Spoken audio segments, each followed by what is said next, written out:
来关心天气，对今仔日开始受到冷气团的影响，北台湾0°C。今仔早起上低温是出现伫咧苗栗，干那8度半，北部、东北部嘛降到11、2度。气象署已经针对台中以北，也有宜兰、金门、马祖等等11个县市发布低温特报。有个阴暗到明仔早起会上寒。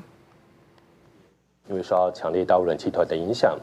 气象署目前发布的低温特报，主要针对就是包含在苗栗以北地区。 要提醒大家，温度会持续下降，因此我们也预估，在今天到明天这段时间，除了刚提到的苗栗以北地区以外，包含台中以北地区、东北部地区，还有金门马祖地区，也都会持续更新发布低温特报。